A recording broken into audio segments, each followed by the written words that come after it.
Hi guys, and welcome to Grade 5 Abrsm oral tests. Again, depending on the journey that you've taken, whether you've done every single grade or whether you've skipped odd ones, it's probably been a while since you last took Grade 4, so I'd highly recommend that you go back and watch or re-watch the Grade 4 oral, because Grade 5 oral is very similar. It's just another extension of Grade 4. And again, if it's been a really long time since you've done any exams, it won't do any harm to go back from Grade 1 if you've got the time to go through those. So, let's get started. As I always remind you, the examiner will make you turn around so that you can't see the keyboard. So don't forget when doing the tests that we do today to turn around so you're not watching me play. So the first one, again, is the same as Grade 4. It's a melody for you to repeat that you'll get played twice. They'll start off by giving you the key chord and your starting note and counting you in 2 bars. Exactly the same. It's just using a slightly wider range of pitch and maybe some bigger jumps, some distances, which we call intervals, between the notes as well. So let's just crack straight on with test A. So here is a melody for you to repeat. And again, like in Grade 4, would you prefer to sing it or play it? And like I said in the Grade 4 video, unless you've got perfect pitch, go with singing. I'll play it twice. Here is the key chord. And here is your starting note. 1, 2, 3, 1, 2, 3.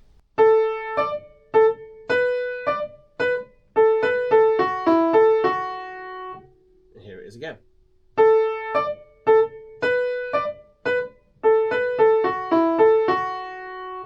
Your turn.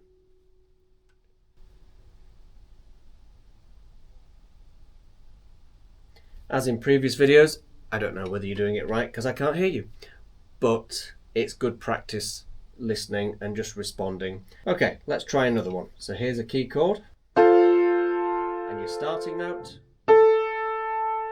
1, 2, 3, 1, 2, 3.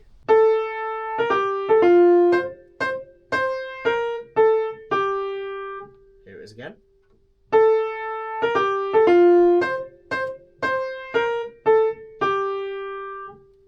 Okay.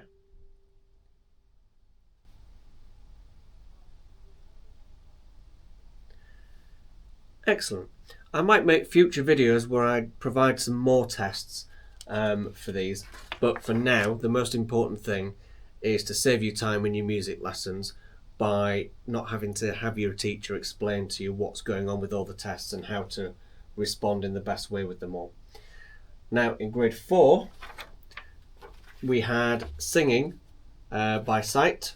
So this is where they give you a sheet of paper, not upside down, and in Grade 4 they give you 5 notes and you had to sing them without any help from the piano other than getting the chord and your starting note. If you remember, if you make a mistake, they will correct you, which helps you and gives you a better chance of playing the next notes correctly, singing the next notes correctly, sorry. So it's really important that you do it at a slow, steady speed. So we're going to have a go at a couple here. Again, you've got the option between treble clef and bass clef, and we'll do a couple of treble and 1 bass. And again, in the future, if I make another video with more examples on, then I'll let you know. If you're subscribed, obviously, then you'll be made aware of that. So please sing the notes at number 1. Sing them slowly, and I'll help you to give you the right note if you sing a wrong note. Here is the key chord and your starting note.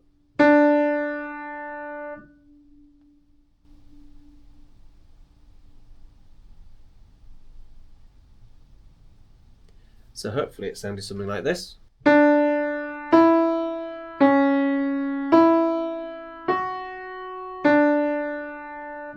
And as I said, obviously I can't correct you, but again, it's good practice. I mentioned this in Grade 4 as well. Another thing that you could do, which would be really useful, is just write a series of random notes, not doing any big jumps because they don't jump any more than 2 notes up or down in this grade either. It's just that instead of 5 notes, we've now got 6. So 1 more is not going to do much harm.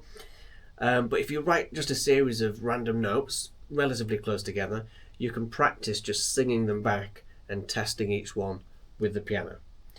So here's one more. We're going to have a look at test number 4. Here's your starting note.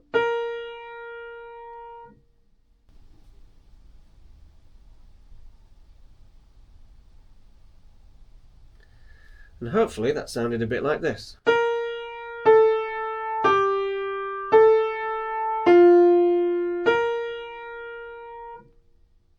Let's just look at one in the bass clef.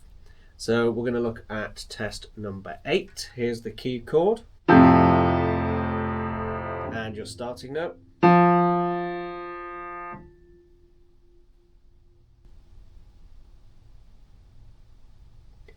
And hopefully it sounded like this.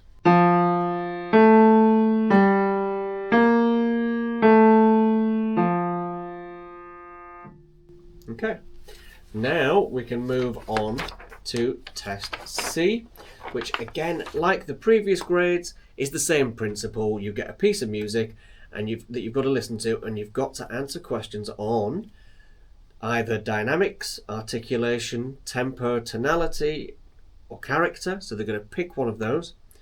Obviously we know dynamics to be louds and softs, articulation is smooth, detached, which is legato, staccato, tempo, which is the speed and whether it changes or stays the same, tonality is major or minor, character is just basically describing what we're hearing, happy, sad and why, like we did in grade 4. And the new thing is going to be the style and period. So this is basically you trying to tell what period of time the piece was written in. So there are only really 4 types of musical time periods that we're going to need to know for grade 5, and that is Baroque, Classical, Romantic and 20th century. There are some things that make these type of pieces stand out. If, for example, because some of them can sound quite similar, if, for example, you said something was classical but it was actually romantic, as long as you can say why you thought it was classical, which backs up your reasoning for saying classical, then you've done pretty well in the test, even though you've not necessarily said it was romantic, because it was quite close and it could be seen either way, but you've said what you heard that made you think that it was classical. So for example, things to consider in the Baroque period, that's the oldest period, we're talking 400 years ago. A lot of the music in the Baroque period, I'm just going to give you some simple things to listen out for, used a limited range of the keyboards. So you didn't get really low notes and really high notes because the lengths of the keyboards were much, much shorter. So you'll find that you don't get anything much wider than that. That's one indicator that it's Baroque. Another indicator that it's Baroque is that the dynamics tend to all be sudden. They couldn't do crescendos and diminuendos on keyboard instruments. Sometimes they had multiple keyboards that were different volume levels, so they could kind of play and then play quieter up there. So they tend to be sudden changes. Another thing that we get in Baroque is we tend to get ornamentation, which can be, and hopefully at this point you're working towards your grade 5 theory, because you'll need to have passed that in order to move on to grade 6 practical in your respective instrument. But in that theory you learn about mordants, trills, acciaturas, appoggiaturas, things like that, but they generally sound, or if you get a trill,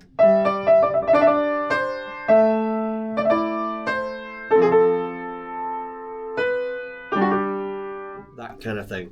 So limited use of the keyboard, obvious changes of dynamics, sudden ones, ornamentation, and another thing that you often get, and the chances are is if you get one that's in a Baroque style in grade 5, this kind of repetition of melodies.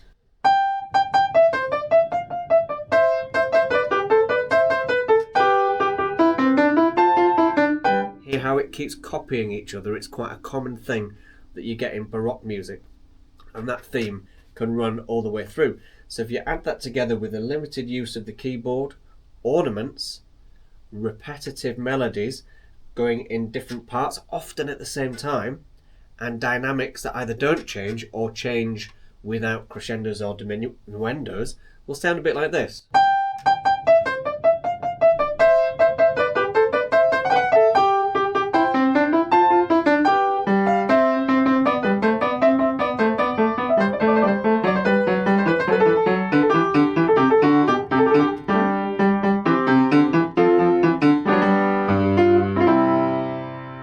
So lots of ornaments. This melody kept going all the way through. Okay. Classical, this is a relatively easy one to spot. It tends to be a very basic accompaniment. 90% of classical music had an accompaniment that went like this.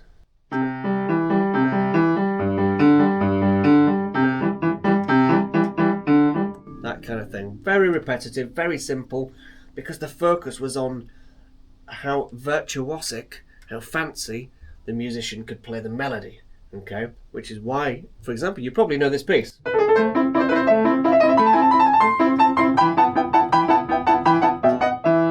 Or maybe even.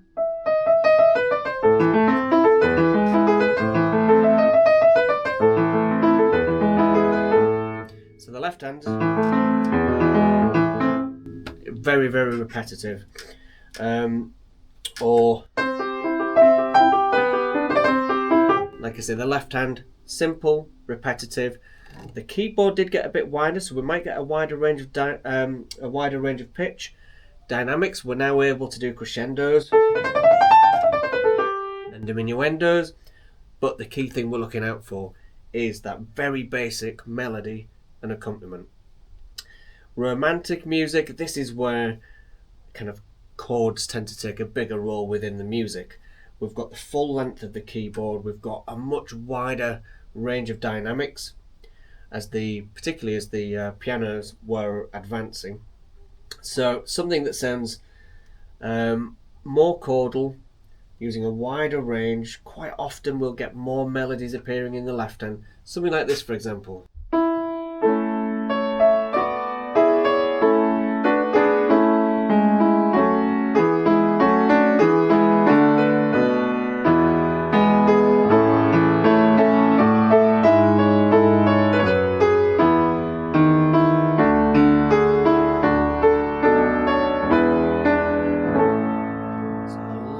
Use, lots of chords, much more. It was called romantic for a reason.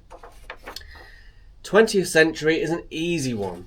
20th century is either going to be, at this level anyway, either going to be something that doesn't necessarily sound very nice to the ear, and you'll get all these kind of clashes.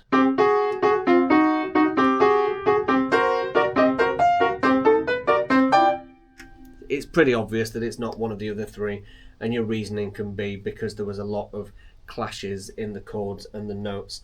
You'll get much more extreme dynamic changes, and not always a clear melody coming out in the 20th century. If it's that type of 20th century music, the other type of 20th century music is something that we're going to have that's like blues and jazz. So we're going to have these lazy swing rhythms, which you've probably come across in some of your pieces over the years, where instead of playing the quavers evenly, we play them in a long, short format.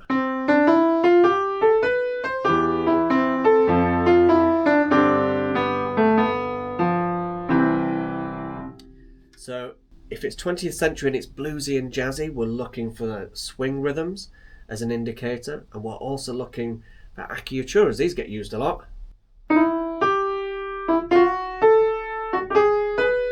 Okay, and if we put it all together, you'll end up hearing something like this.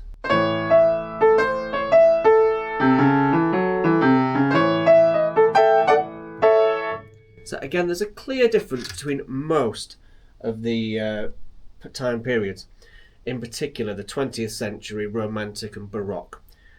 But like I say, as long as you've got reasonable reasons as to why you've chosen Baroque or classical or whatever it is, then that does help your case a little bit if you don't get the right time period. Okay, so we're going to listen to some pieces now. So you've got to listen out for all those things, and then the style and the period at the end.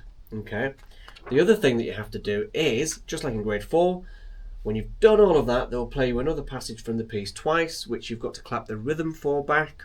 And then again, that surprise question that you've forgotten about. Can you remember what it is? You've got to be able to tell whether it's in 2, 3 or 4 beats in a bar.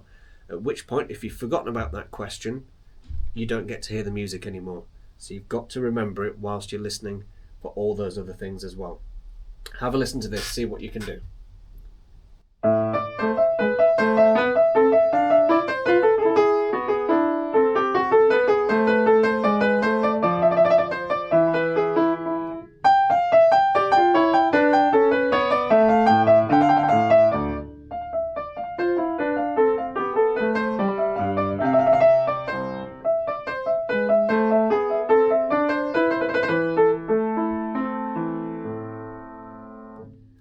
Okay, were the dynamic changes gradual or sudden?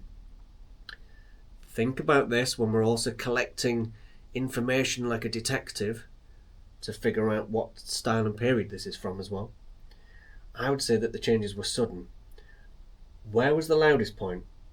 Well, the loudest point, I think, was in the middle. Was there any change in tempo or did it stay the same? Again, a subtle change because it didn't last for very long, but there was a ralentando, a slowing down at the end. Did the music end in a major or a minor key? What do you think?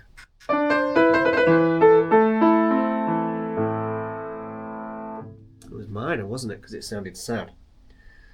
So, is this in the style of Baroque, Romantic or 20th century? You can pause the video if you like, write down your reasons and see if they match up. I can even tell you what the Associated Board themselves would say about that particular piece.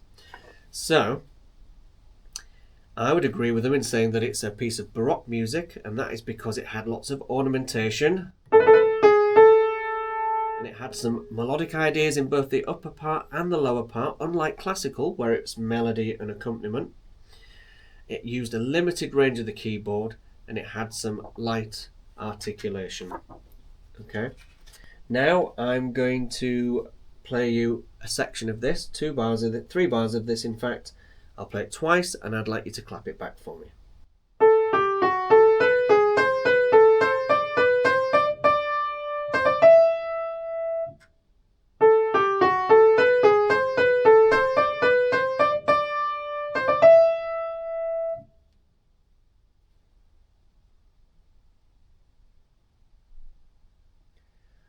With one like that, after the first time of hearing that, I would instantly think there is a lot of notes in a row that are all the same.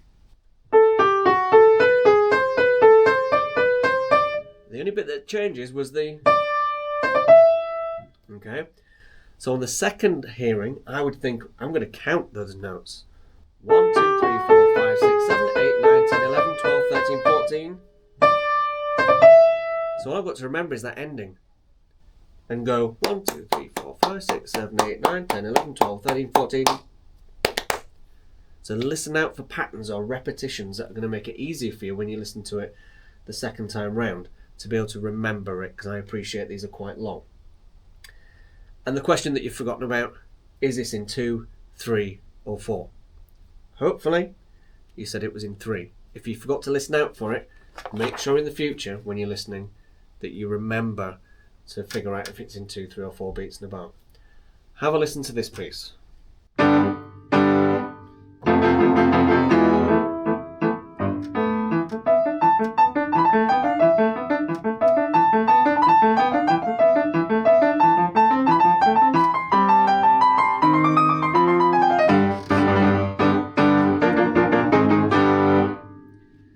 So, describe the dynamics for me.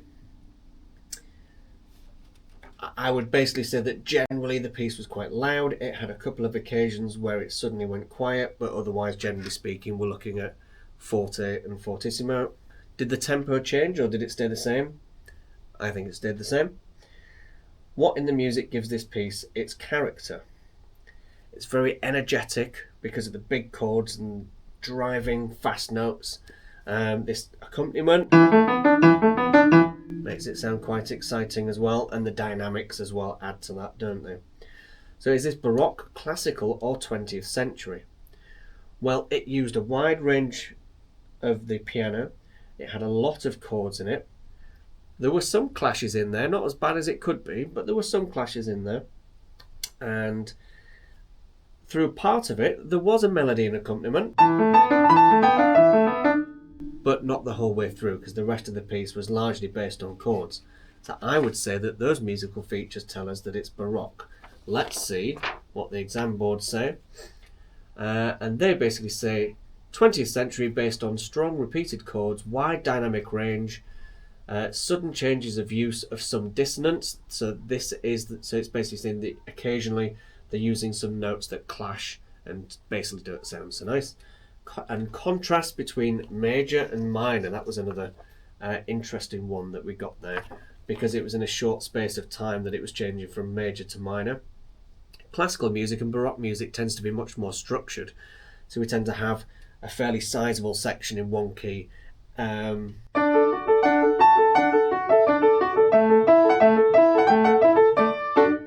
That might go on for a while, and then it might go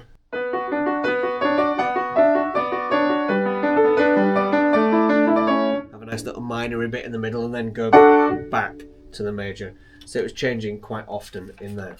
And now I'm going to play you the little phrase twice, which you've got to clap back for me. And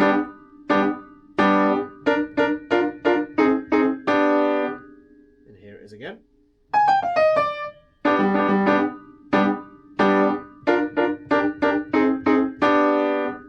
Your turn.